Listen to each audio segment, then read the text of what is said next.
11वीं क्लास के हिंदी विषय की बात करते हैं तो इसमें आपको हम दोहा बताएंगे, दोहा कैसे व्याख्या करते हैं। आपको पता होनी चाहिए कि ये जो हम वीडियो बना रहे हैं इससे पहले 3 गो वीडियो बनाए थे, जिसमें से गद्य के 2 गो खंड और पद के 1 गो खंड बन गया है, ये दूसरा खंड है।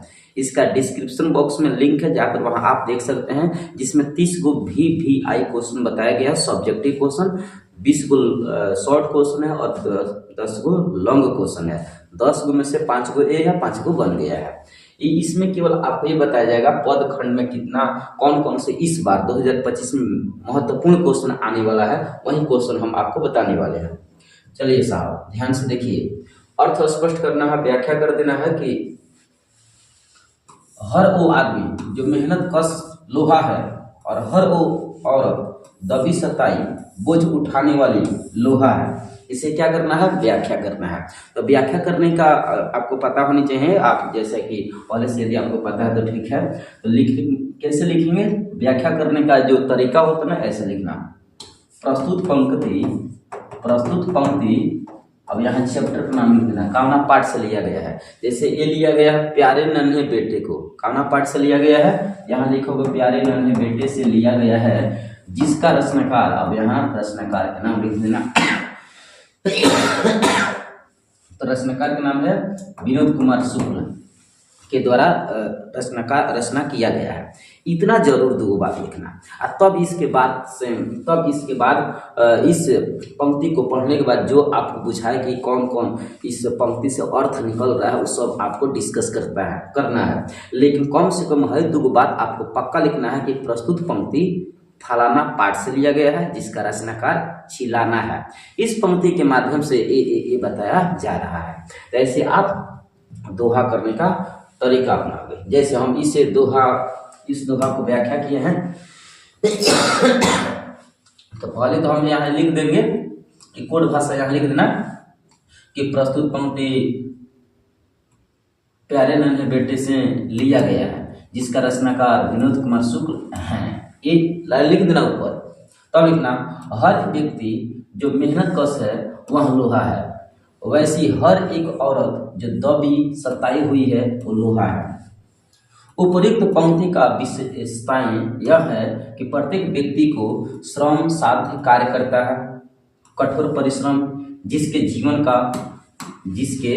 जीवन का लक्ष्य है वह लोहे के समान शक्तिशाली है, ऊर्जावान होता है। उसी प्रकार बोझा उठाने वाली, दमन और शोषण करने की शिकार महिला भी लोहे के समान शक्ति और ऊर्जा से संपन्न होती है। इसलिए हर वो आदमी जो मेहनत करता है वो अपने आप में वो लोहा है। इतना व्याख्या कर देना। जो भी मेहनत करेगा ना वो एकदम लोहा के समान वज्र हो जाता है। तो हर वो औरत जो दबी सताई होती है वो भी अपने आप में क्या है, लोहा है। तो ये व्याख्या करने का स्टाइल हुआ। इसके अलावा आज दूसरा दोहा आपसे पूछा जाएगा, आज दिशाएं भी हंसती है, उल्लास विश्व पर छाया है, मेरा खोया हुआ खिलौना अब तक मेरे पास ना आया है।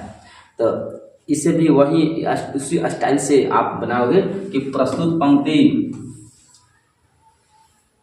पुत्र वियोग से लिया गया है। प्रस्तुत पंक्ति पुत्र वियोग चैप्टर से या अध्याय से लिया गया है जिसका रचनाकार कवित्री सुभद्रा कुमार चौहान है। इतना लिख देना। तब लिखना आज सभी दिशाएं पुलकित है। आज सभी दिशाएं पुलकित है मतलब चारों ओर उल्लासित है, खुशियों से भरा हुआ है।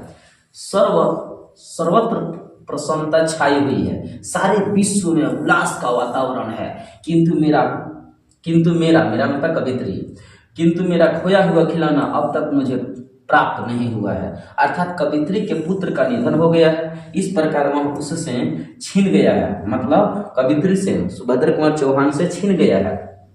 यह उसकी व्यक्तिगत क्षति है। विश्व के अन्य लोग हर्षित हैं, सभी दिशाएं भी उल्लासित दिख रही है, किंतु कवित्री ने अपने बेटा खो दिया है। उसकी मृत्यु हो चुकी है, वह उद्विग्न है, वह बहुत ज्यादा परेशान है, शोक विहल है। अपनी असंयमित मनोदशा में वह बेटा के वापस आने की बेटा का वापस आने की प्रतीक्षा करती है और अभी तक लौट कर नहीं आया है, इसलिए कवित्री निराश है। सुभद्रपण चौहान का बेटा मर चुका है, उसी बेटा पर एक पूरा कविता लिखी है। पुत्र वियोग, एक लड़का जब मर जाता है तो फिर से वापस नहीं आता है, पूरा दुनिया एकदम हर्षोल्लास में छाया है, लेकिन मेरा बेटा मर गया है, अभी तक मेरे पास नहीं आया है, उसी पर व्याख्या किया गया है। तीसरा आपसे पूछेगा, तीसरा व्याख्या करने का पोर्शन है कि बहुत काली सील जरा सा लाल केसर से कि जैसे धुल गई हो। अब बताओ ये पाठ कहाँ से लिया गया है? तो उषा से न लिया गया है। तो लिखेगा प्रस्तुत पंक्ति नई कविता के कवि शमशेर बहादुर सिंह द्वारा रचित है, जो उषा अध्याय से लिया गया है। कवि ने प्रातःकालीन उषा के सौंदर्य में अभिभूति होकर उससे भिन्न भिन्न उपमानों की सहायता से चित्रित किया है। कवि सूर्योदय होने से पूर्व आकाश में सूर्य की लाली छिटकने पर कहते हैं कि आकाश मानो काला पत्थर थोड़े से लाल केसर से धुल गया हो। उषाकालीन आकाश के प्राकृतिक सौंदर्य का प्रभावपूर्ण चित्रण है। कवि ने बड़ा ही सहज, सरल और सुबोध भाषा का प्रयोग किया है। कवि की मुख्य चिंता उषाकालीन प्राकृतिक सौंदर्य का चित्रण से है, इसलिए कवि उपमानों द्वारा प्रतिबिंबित की रचना करता है। इस तरह उषा का सौंदर्य और बढ़ जाता है। देखो इस बात में, इस पंक्ति के माध्यम से शमशेर बहादुर सिंह ये कह रहे हैं, जब जैसे सूर्योदय होता है ना, तो उस समय जो सूर्य की जो लालिमा होता है ना, अद्भुत प्राकृतिक सौंदर्य से परिपूर्ण रहता है। वो ऐसे दिखाई देता है जैसे मानो कि कोई लाल केसर से, केसर मतलब कोनो लाल केसर, या लाल केसर से कोई मल दिया हो, उस लाल केसर पर मल देने के बाद जैसे वो दृश्य दिखाई देता है, उसी प्रकार दृश्य सूर्योदय के समय होता है। उन्हीं सूर्योदय का इन्होंने क्या किया है, सौंदर्य का व्याख्या किए हैं, चित्रण किए हैं। तो ये आप लिखोगे इसका व्याख्या। चौथा नंबर व्याख्या आपसे पूछेगा, कितना मस्त व्याख्या है। बझिए सो है कौन कभी नाम दशा जनाई, सुनत राम कृपालु के मेरी बिगड़ियो बन जाए। ये देखो तुलसीदास की कविता है। तुलसीदास के तीसरा पाठ है, पद उसी से लिया गया है। तो लिखोगे प्रस्तुत पंक्ति तुलसीदास द्वारा रचित पद से लिया गया है, जिसमें तुलसीदास अपनी बिगड़ी हुई बातों को सीता माँ के सामने बखान करते हैं और सीता से कहते हैं, हे जगत की जननी, आप मेरी बात श्री राम से जाकर कह दियो। श्री राम से आप कह देंगे तो हमारी बिगड़ी हुई बातें बन जाए। तो इस प्रस्तुति करण के माध्यम से आपको यहीं लिखना होगा। लिखोगे प्रस्तुत पंक्ति विनय पत्रिका के सीता स्तुति खंड से लिया गया है, जिसमें महाकवि तुलसीदास सीता माँ को कहकर संबोधित करते हुए कहते हैं कि हे माँ, जब आप मेरी बात प्रभु से करेंगी तो वो पूछेंगे कि आप किसकी बात कर रही हैं। जब मेरी बात आप श्री राम से कहेंगे तो राम कहेंगे कि आप किसकी बात कर रही हो। तो आप प्रभु को मेरा नाम और मेरी दशा बता देना, क्योंकि अगर वो मेरी स्थिति प्रभु को पता चल गई, अगर मेरी स्थिति प्रभु को पता चल गई तो मेरी बिगड़ी हुई बातें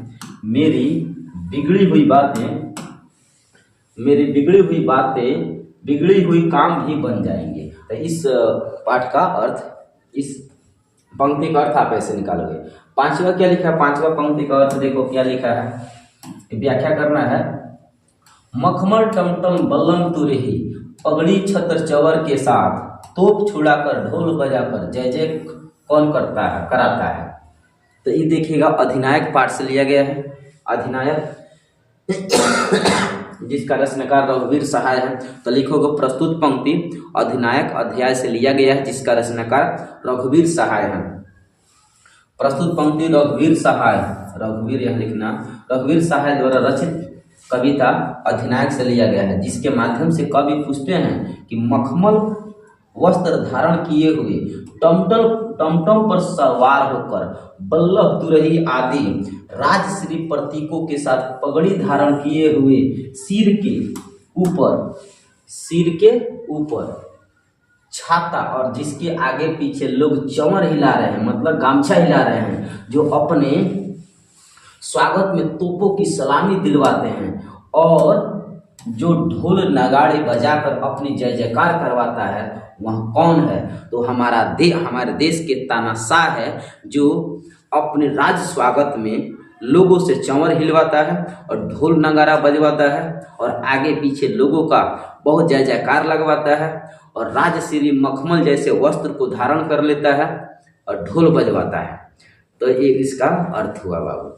इस पार्ट में आपको हम 3 को और एक्स्ट्रा कुछ क्वेश्चन दे देते हैं, इन क्वेश्चनों को आपको देख लेने चाहिए। जैसे हम जयशंकर प्रसाद की जो कहानी है, जयशंकर प्रसाद के और जयशंकर प्रसाद, इसमें बताया गया है क्या, मनु श्रद्धा मानव के जयशंकर प्रसाद वाला कविता याद कर लेना, भूषण के कविता याद कर लेना और सूरदास के, ये तीनों आदमी के कविता एक बार तो आपको पढ़ लेनी चाहिए। कभी कभी इन तीनों पर सारांश पूछ देता है, तो उम्मीद करते हैं ये तीनों और ऊपर के 5 और फिर से इसके पिछले वाले वीडियो में 3 को बताए हैं, 3 को वीडियो में वो आप इतना काम कर लेते हैं तो यकीन मानो हिंदी विषय में सब्जेक्टिव में कहीं नहीं छूटेगा। Okay, thank you.